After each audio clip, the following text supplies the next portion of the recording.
یہ میری زندگی کی حقیقی کہانی ہے۔ یاسر میری بیٹی کا پھپھوزاد تھا اور اس نے کافی پاپڑ بیل کر اس کا رشتہ حاصل کیا تھا۔ دونوں طرف سے بہت دھوم دھام سے شادی کی گئی۔ دونوں ہی اپنی شادی سے بے حد خوش تھے، مگر شادی کے اگلے ہی روز ہمیں فون آ گیا کہ اپنی بیٹی کا جہیز بھی لے جائیں اور اسے بھی، کیونکہ میں اسے نہیں رکھ سکتا۔ جب ہم وہاں پہنچے تو اصل حقیقت جان کر ہمارے ہوش اڑ گئے، کیونکہ یہ کہانی حقیقت پر مبنی ہے اور جن خاتون کی حقیقی زندگی سے تعلق رکھتی ہے میں انہی کی زبانی بیان کر رہی ہوں۔ کہانی میں اصلی ناموں کی جگہ فرسی نام استعمال کیے گئے ہیں۔ چلیے کہانی شروع کرتے ہیں۔ سب کہتے ہیں کہ بیٹیاں اللہ کی رحمت ہوتی ہیں۔ مجھے بھی بیٹی کی بڑی چاہ تھی۔ جب اللہ تعالیٰ نے اوپر تلے 2 بیٹے دے دیے تو میں نے بیٹی کی دعائیں مانگنی شروع کر دیں۔ اللہ تعالیٰ نے میری سن لی اور دوسرے بیٹے کی پیدائش کے 4 برس بعد ایک ننھی پری کا تحفہ میری گود میں ڈال دیا۔ اس خوبصورت عنایت پر میں پھولی نہ سماتی تھی۔ بیٹی کی صورت دیکھتی تو اتنا پیار آنکھوں میں امڑ آتا کہ وہ مجھے اپنے دونوں بیٹوں سے بھی زیادہ اہم لگنے لگتی۔ یہ قدرتی بات ہے کہ بیٹیاں بیٹوں کی نسبت زیادہ نازک مزاج ہوتی ہیں، وہ حساس بھی ہوتی ہیں، تبھی ان کا زیادہ خیال رکھنا پڑتا ہے۔ ویسے بھی جو اولاد سب سے چھوٹی ہو وہ ماں باپ کا دل زیادہ لبائی رکھتی ہے۔ میری بیٹی درِ شیوار بھی بہت من موہنی سی تھی۔ وہ خوبصورت ہی نہیں، ذہین بھی بلا کی تھی۔ بچپن میں جب توتلی زبان میں پیاری پیاری باتیں کرتی تو ہم ماں باپ دونوں ہی اس پر واری صدقے ہوا کرتے۔ میں نے اپنے بیٹوں کے نام ریحان اور فرحان رکھے۔ ہم ہمیشہ چاہتے تھے کہ وہ ہماری ہر بات مانیں، ہر حکم بجا لائیں تاکہ زمانے کی دست برد سے بچے رہیں، وہ خود سر نہ ہو جائیں کہ اچھے برے کی تمیز کھو دیں اور ہمارے بعد زمانے کی ٹھوکروں میں آ جائیں۔ واقعی میرے دونوں ہی بیٹے اس میں بامسمہ نکلے۔ وہ بہت فرما بردار ثابت ہوئے۔ ہم دونوں میاں بیوی نے ان کی ایسی تربیت کی تھی کہ وہ نیک اور صالح بھی تھے اور والدین کا کوئی حکم نہیں ڈالتے تھے۔ میرے شوہر ایک بہت اچھے بزنس مین تھے۔ انہوں نے کافی محنت سے اپنے بچوں کو پڑھایا لکھایا تھا۔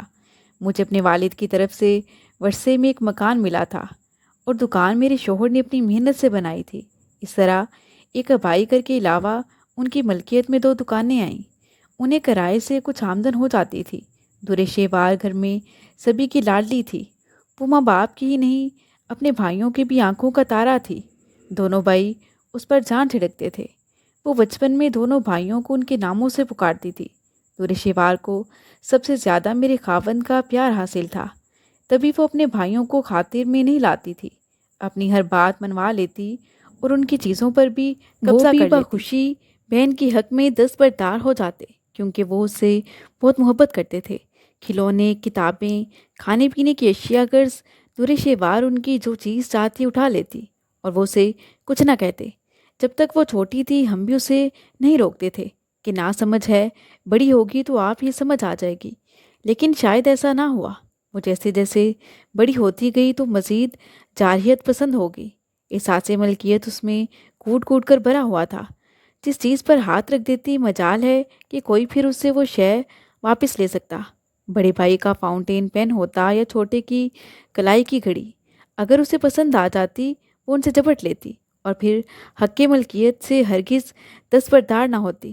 وہ بیچارے منہ دیکھتے رہ جاتے، والد کی وجہ سے چپ ہو جاتے، کیونکہ میرے میاں کہتے کہ چھوڑو کوئی بات نہیں، تم لوگ اور لے لینا، یہ تم لوگوں کی چھوٹی بہن ہے۔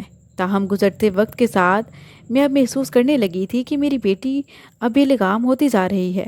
اسے اپنی منمانی کی عادت پڑ گئی ہے، اپنی ہر خواہش کو پورا کروانا اپنا فرض سمجھتی ہے۔ کبھی اگر اس کی کوئی فرمائش پوری نہ ہو پاتی تو آسمان سر پر اٹھا لیتی۔ اب اس کی عادتوں کی وجہ سے میں خوفزدہ رہنے لگی کہ یہ اچھی بات نہیں، یہ عادت آگے چل کر اس کے حق میں بری ثابت ہو سکتی تھی۔ میں سوچتی کہ ماں باپ بھائی تو ہر قدم پر اس کے ساتھ رعایت برتتے ہیں، مگر زمانہ تو ایسا نہیں کر سکتا نا، جبکہ حق ملکیت کو اس نے اپنی فطرت بنا لیا تھا۔ جب اس کی عمر 16 برس ہو گئی تو میں درِ شیوار کو روکنے ٹوکنے لگی کہ اب تم بڑی ہو گئی ہو، اچھے برے کی تمیز کرنا سیکھو اور اس طرح بے لگام نہ ہوتی جاؤ کہ کسی روز تمہاری خواہشات تمہیں کسی گڑھے میں گرا دیں، تب تمہیں ہی نہیں ہم سب کو بھی تکلیف اٹھانی پڑے گی۔ مگر وہ کیسے اب میری بات سمجھتی، بلکہ وہ تو اب میری نصیحتوں کو ایک کان سے سن کر دوسرے سے نکال دیتی۔ اگر میں اس سے ڈانٹ ڈپٹ کرتی تو اس کے والد آڑے آ جاتے کہ کیا ہو گیا ہے تمہیں، کیوں بچے کے پیچھے پڑ گئی ہو، ابھی اس کی عمر ہی کیا ہے، وقت کے ساتھ ساتھ یہ خود ہی پختہ ذہن ہو جائے گی۔ میں کئی بار تو ان سے بھی کہتی کہ یہ بیٹی ہے اور بیٹیاں پرائے دن ہوتی ہیں، اسے بھی تو پرائے گھر جانا ہے۔ آج اگر ہم دورے شیوار کو اچھا برا نہیں بتائیں گے تو کل کو یہ سسرال والوں کے ہاتھوں خپار ہوگی۔ مائیں بچیوں کو اونچ نیچ سمجھاتی ہی ہیں، مجھے اسے سمجھانے دیا کریں کہ اسی میں اس کا بھلا ہے، مگر وہ بیٹی کی محبت میں ہمیشہ مجھے غلط اور بیٹی کو صحیح کہتے رہے کہ ان کی شہ پا کر وہ اور بھی دلیر اور خود سر ہوتی جا رہی تھی۔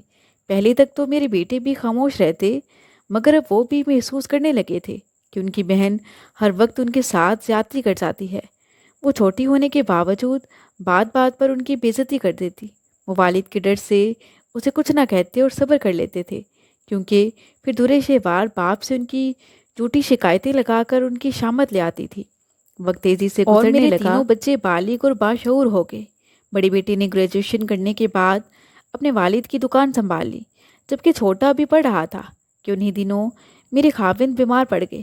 دورے شیوار نے ایف اے کر لیا تھا اور اب وہ 3rd ایئر کی طالبہ تھی۔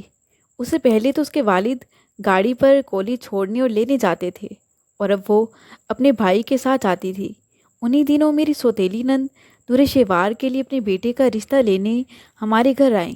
میں نے ان کی خوب خاطر مدارت کی، کیونکہ میری میاں اپنی بہن سے بہت پیار کرتے تھے۔ وہ عمر میں ان سے 4 سال بڑی تھیں، اس لیے وہ ان کا بہت ادب کرتے تھے۔ بتاتی چلوں کہ ہمارے سسر صاحب نے 2 شادیاں کی تھیں۔ پہلی بیوی سے میری یہ نند شہناز پیدا ہوئی، اور جب وہ 3 برس کی تھیں تو اس کی ماں فوت ہو گئی۔ تب میرے سسر صاحب کو دوسری شادی کرنا پڑی۔ میرے شوہر اور باقی ان کے بہن بھائی دوسری بیوی سے تھے۔ ہماری ساس بھی بہت اچھی تھیں، انہوں نے شہناز باجی کو بہت پیار اور توجہ سے پالا، انہیں ہمیشہ اپنی سگی اولاد ہی کی طرح سمجھا تھا، لہٰذا ان کے بچے بھی اپنی اس بہن سے بہت پیار کرتے تھے اور سگی سوتیلی کا کوئی فرق ان میں نہ تھا۔ سبھی ایک ساتھ ایک گھر میں پلے بڑھے اور ان کا آپس کا پیار بھی مثالی تھا۔ اب جب انہوں نے مجھ سے رشتے کی بات کی تو سچ کہوں تو مجھے بہت خوشی ہوئی، کیونکہ ان کا بیٹا یاسر بہت باتمیز، سلجھا ہوا، خوبصورت اور پڑھا لکھا لڑکا تھا۔ باجی کا گھرانہ بھی کافی خوشحال تھا، یوں کہنا چاہیے کہ یاسر ہمارے خاندان کا سب سے بہترین لڑکا تھا۔ شہناز باجی کے اس بیٹے کو رشتوں کی کوئی کمی نہ تھی، مگر وہ اپنے بھائی سے محبت کی وجہ سے، اور دوسرا ان کا یہ کہنا تھا کہ ان کے بیٹے کی بھی اس میں خواہش شامل ہے، تبھی وہ ہمارے گھر رشتہ مانگنے آئی ہیں۔ میں نے شہناز باجی کو جواب دیا کہ آپ کی خواہش سر آنکھوں پر، آپ ہمارے گھر رشتہ لینے آئی ہیں، یہ ہماری عزت افزائی ہے، لیکن اپنے بھائی کو گھر آ جانے دیں، کیونکہ وہی آپ کو جواب دیں گے، اور مجھے تو کوئی اعتراض نہیں، میں ان کی مرضی کے تابع ہوں۔ ہم ابھی یہ بات کر ہی رہے تھے کہ قدیر بھی اسی وقت دکان سے گھر آ گئے۔ انہوں نے جب بہن کا مدعا سنا تو انکار نہ کر سکے کہ انکار کی کوئی وجہ بھی نہ تھی، اور یوں انہیں ہاں کر دی۔ شہناز باجی بے حد خوش تھیں۔ اس وقت دورے شیوار تو کالج گئی ہوئی تھی۔ جب وہ گھر آئی تو اس کے فرشتوں کو بھی علم نہ تھا کہ آج والد اور اس کی پھوپھوں نے اس کی قسمت کا فیصلہ کر دیا ہے۔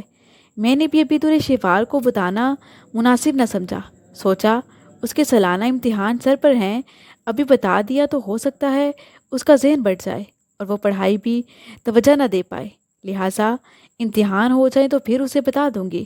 سوچا ہماری بچی اپنی پھوپھوں سے بہت پیار کرتی ہے اور یاسر بھی ہزاروں میں ایک ہے، بھلا اسے اس رشتے پر کیا اعتراض ہو سکتا ہے۔ دورے شیوار کے سالانہ امتحان ہو گئے۔ انہی دنوں میرے شوہر کی صحت روز بروز گرتی جا رہی تھی۔ ہم ان کی پریشانی میں لگ گئے۔ ہر دم یہ تشویش لاحق رہنے لگی کہ بچوں کی جلد از جلد شادیاں کر دیں، خصوصاً وہ بیٹی کو اپنی زندگی میں ہی اس کے گھر کا کر دینا چاہتے تھے۔ دورے شیوار کے امتحانات ہو گئے تو شہناز باجی ہمارے گھر شادی کی تاریخ لینے آ گئی۔ قدیر بھی یہی چاہ رہے تھے کہ جلد از جلد اس فرض سے سبکدوش ہو جائیں۔ انہوں نے بہن کے ساتھ شادی کی تاریخ طے کر دی اور پھر مٹھائی منگوائی۔ جب دورے شیوار کو علم ہوا کہ اس کی شادی کی تاریخ پکی ہو گئی ہے تو یہ خبر سن کر اس کا رنگ اڑ گیا۔ بجائے خوشی کا اظہار کرنے کے وہ از حد پریشان ہو گئی۔ مجھ سے کہنے لگی کہ امی میرا بھی رشتہ نہ کیا جائے، اور آپ لوگوں نے مجھ سے پوچھے بغیر اتنا سب کچھ کیسے کر لیا؟ آپ ابو کو بتا دیجئے کہ میں یاسر کے ساتھ شادی کرنے پر رضامند نہیں ہوں۔ میں نے اسے سمجھانا چاہا کہ بیٹی آخر کیوں تم یاسر کے ساتھ شادی کرنے پر رضامند نہیں ہو، جبکہ وہ ہمارا دیکھا بالا لڑکا ہے، بہت پڑھا لکھا ہے، اور اس میں بظاہر کوئی برائی بھی نہیں ہے، بلکہ اچھائیاں ہی اچھائیاں ہیں۔ تمہاری پھپھو بھی تم سے بہت پیار کرتی ہیں اور ان کا کافی خوشحال گھرانہ ہے۔ آخر تمہیں اس رشتے پر کیا اعتراض ہے؟ اپنوں میں اتنا اچھا رشتہ مل رہا ہے اور ہم یاسر کے ساتھ تمہارا مستقبل محفوظ دیکھ رہے ہیں۔ مگر اس نے سختی سے مجھے انکار کر دیا اور کہا کہ میں بھی پڑھنا چاہتی ہوں، آپ کو پہلے دونوں بھائیوں کی شادیوں کی فکر کرنی چاہیے، وہ مجھ سے بڑے ہیں، میری باری تو بعد میں آتی ہے۔ آخر آپ کو میری شادی کی کیوں اس قدر جلدی پڑی ہے؟ میں نے کہا بیٹا مجھے نہیں، تمہارے والد اور ان کی بہن کو جلدی ہے۔ تمہارے ابو دراصل تمہارے بارے کافی فکر مند ہے، تم جانتی تو ہو کہ وہ کتنے بیمار رہنے لگے ہیں، لیکن اگر تم بی اے کرنا چاہتی ہو تو ہم تمہاری پھپھو سے 2 برس کی مہلت مانگ لیتے ہیں۔ جب میں نے شوہر سے اس بارے ذکر کیا تو وہ کہنے لگے میں اپنی بیٹی سے بات کر لوں گا، آج تک میں اس کی ہر بات مانتا آیا ہوں، کبھی اس کی کوئی فرمائش کوئی بات رد نہیں کی، تو آج اسے بھی میری بات ماننی پڑے گی۔ میں یہ سب اس کی بھلائی کے لیے ہی کر رہا ہوں، وہ بھی بچی ہے اس لیے اسے زیادہ سمجھ نہیں ہے، میں اس کی پھپھو کو زبان دے چکا ہوں۔ ویسے بھی تم اس کے سارسی انکار کو اتنی سنجیدگی سے مت لو، اس عمر میں لڑکیاں عموماً ایسی باتیں کرتی ہیں، جب شادی ہو جائے گی تو دیکھنا سب معاملات ٹھیک ہو جائیں گے، دیکھنا پھر خود آ کر ہم سے کہے گی کہ آپ نے میرے لیے اچھا فیصلہ کیا ہے۔ یاسر بہت سلجھا ہوا اور خیال رکھنے والا لڑکا ہے، آخر اس میں کیا کمی ہے جو ہم غیروں قدر جانتے پھریں؟ میں نے سمجھ لیا کہ دونوں ہی اب آپس میں فیصلہ کریں گے، کیونکہ میری اب ایک نہیں چلنے والی، اب باپ جانے اور بیٹی جانے۔ میں اب خاموش ہوگی۔ دورے شیوار نے ابھی شادی نہ کرنے کی رٹ لگانے کی کوشش کی، مگر قدیر نے اسے پیار سے سمجھایا کہ بیٹی دیکھ، میں بیمار ہوں اور یہ رشتہ میں نے تیرے بھلے کی خاطر ہی کیا ہے، میں نے ہمیشہ تیری ہر بات مانی ہے، اب تمہیں میری بات ماننی پڑے گی، میری عزت تیرے ہاتھ میں ہے، اور مجھے پتا ہے کہ تم اپنے باپ کے فیصلے کو بہتر سمجھتی ہو۔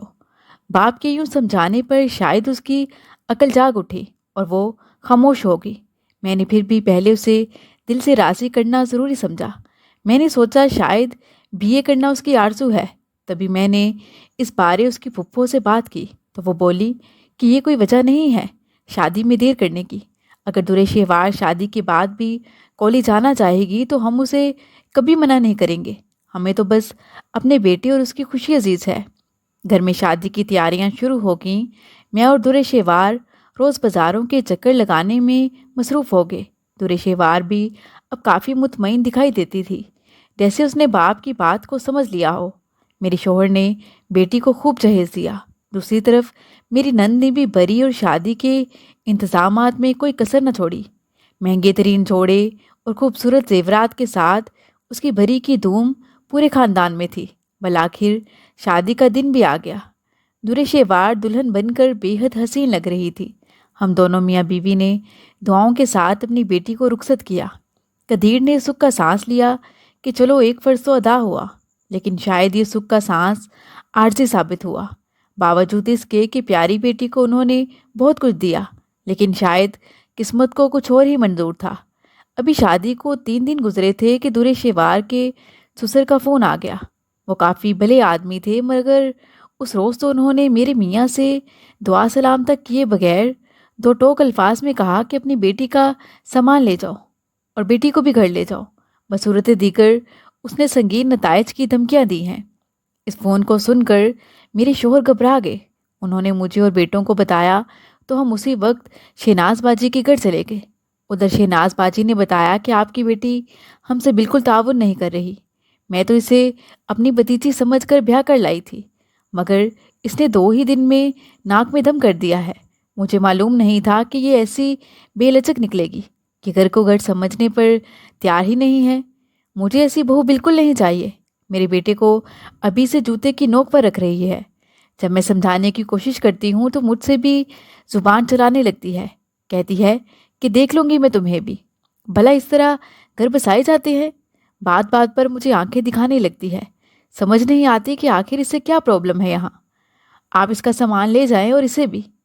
قدیر پہلے تو حیران رہ گئے، پھر شرمندہ سے ہو کر کہنے لگے، باجی دورے شیوار یہاں آباد رہے نہ رہے، میں اس کے جہیز کا سامان آپ کے گھر سے ہرگز نہیں اٹھاؤں گا۔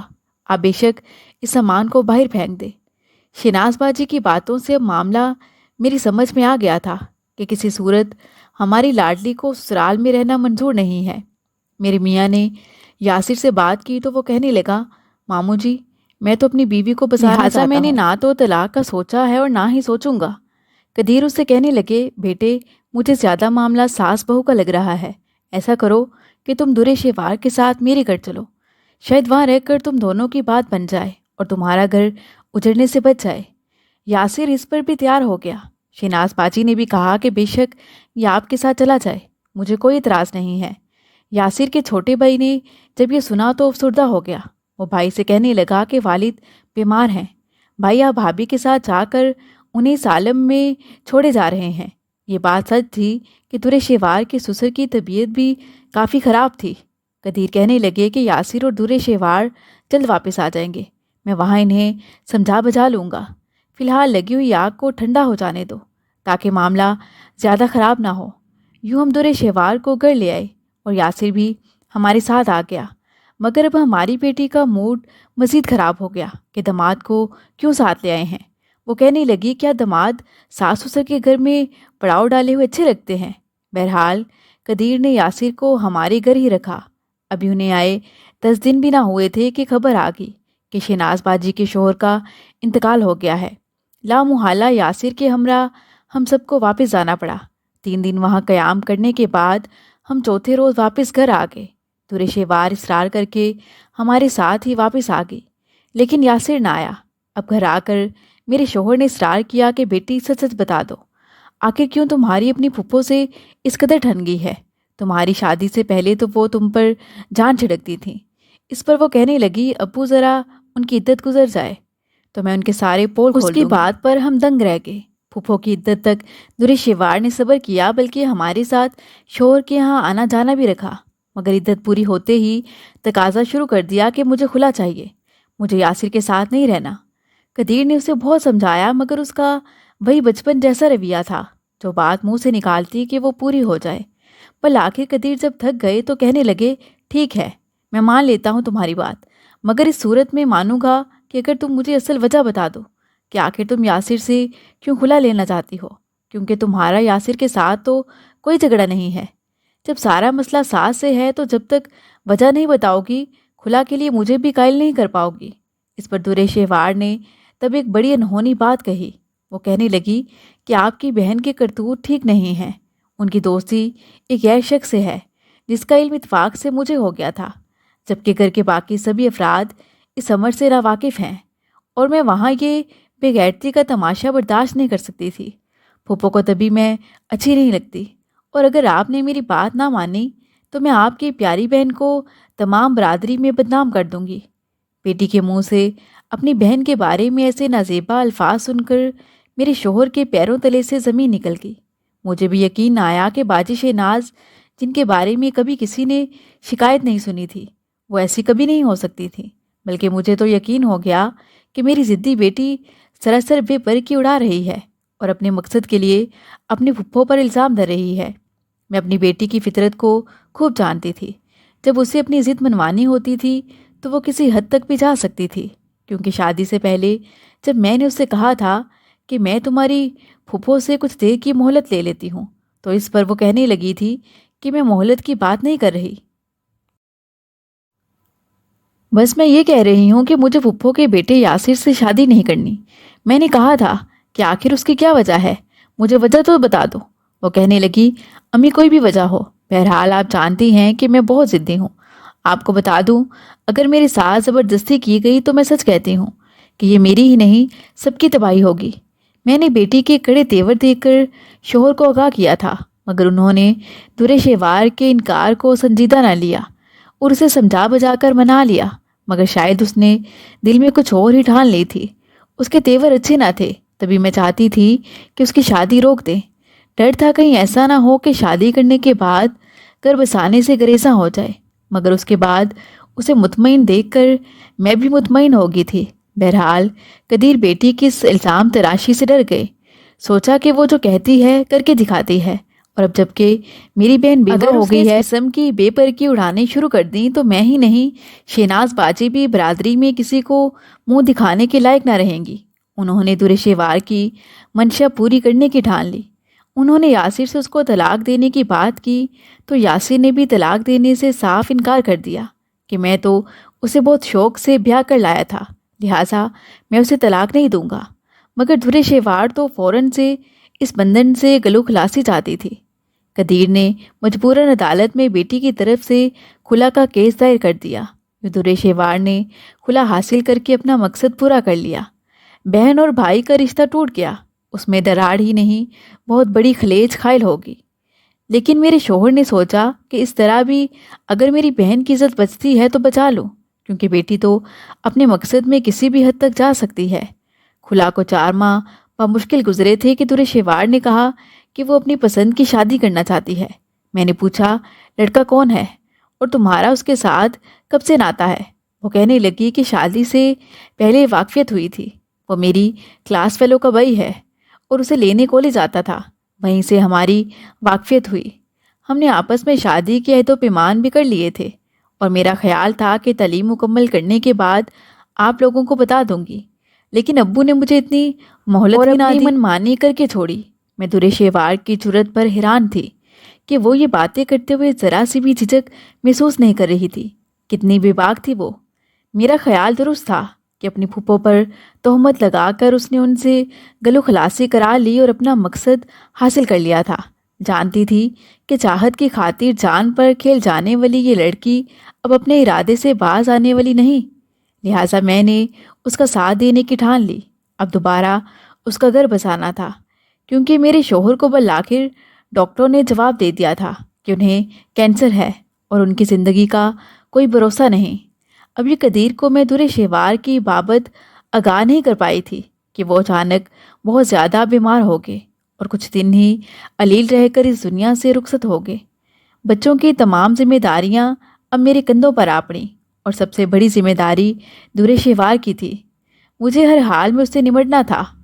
اسی کی خواہش پر میں نے اس لڑکے کو بلایا کہ جس کا نام عدنان تھا اور جس سے بیاہ رچانے کو میری بیٹی نے یہ مار کا اثر کیا کہ بالآخر کھلا لے کر ہی دم لیا۔ پہلی نظر میں ہی عدنان مجھے زیادہ پسند نہ آیا۔ یوں تو وہ کافی خوبرو اور پڑھا لکھا تھا اور تھا بھی خوشحال خاندان کا چشمہ چراغ، مگر اپنی عمر کے تجربے سے مجھے یوں معلوم ہوا جیسے وہ دوہری شخصیت کا مالک ہو۔ اس کا ایک روپ بظاہر بہت اچھا اور دلکش، جبکہ دوسرا روپ کچھ اور تھا۔ اسے مختصر سے انٹرویو کے بعد میں نے اپنی بیٹی کو آخری بار سمجھانا اپنا فرض سمجھا۔ اسے بتایا کہ بیٹی یہ لڑکا تمہارے لیے صحیح نہیں ہے، یہ بہت مادہ پرست اور اپنے فائدے کو مد نظر رکھنے والا آدمی ہے، بعد میں کہیں تمہیں پچھتانا نہ پڑے۔ میرے منہ سے یہ الفاظ سن کر اسے برا لگا، پھر کہنے لگی امی پچھتاوے کا لفظ میری لغت میں نہیں ہے، میں جو کام کرتی ہوں ڈٹ کر کرتی ہوں اور پھر کبھی پچھتاتی ہوں اور نہ قدم پیچھے ہٹاتی ہوں۔ آپ بس میرا نکاح عدنان سے کرا دیجیے۔ میرے پاس بھی اب کوئی چارہ نہیں تھا۔ بیٹوں کو بھی بڑی مشکل سے راضی کیا اور بیٹی کا نکاح اس کے من چاہے شخص سے کروا کر اسے رخصت کیا۔ شادی کے 15 روز بعد وہ گھر آئی اور کہنے لگی عدنان مجھ سے اکثر کہتا ہے تمہاری پہلی شادی پر تمہارے والدین نے تمہیں اتنا زیادہ جہیز دیا تو اب کیوں نہیں دیا؟ میں اس کی بات سن کر حیران رہ گئی۔ بالآخر سوچا کہ جیسی بھی ہے میری بیٹی ہے اور شاید جہیز نہ دینے کا طعنہ اسے ساری زندگی ملتا رہے، لہٰذا میں نے کہا کہ میں تمہارے بھائیوں سے بات کر کے تمہارے لیے جہیز بنا دوں گی۔ اگلے روز میری بیٹی دوبارہ آئی اور کہنے لگی امی یہ رہی جہیز کی فہرست۔ میں نے پڑھی، جہیز کے علاوہ اس میں ہماری جائیداد کا تفصیل کے ساتھ مطالبہ تھا کہ اس جائیداد میں جو حصہ در شیوار کا بنتا ہے وہ ہمارے حوالے کر دیں۔ اس مطالبے پر میں لرز کر رہ گئی۔ میں نے کہا در شیوار اس لالچی آدمی نے یہ کیا مطالبہ کر دیا ہے، جبکہ یہ جائیداد میرے نام ہے کہ جس میں ہم رہتے ہیں۔ وہ کہنے لگی امی تو مکان کو جلد از جلد فروخت کر کے میرا حصہ مجھے دے دیجیے۔ میں نے اس کے جانے کے بعد بیٹوں سے بات کی تو پہلے تو میرا چھوٹا بیٹا غصے میں آ گیا، پھر بڑا کہنے لگا امی پہلے ہی در شیوار کی وجہ سے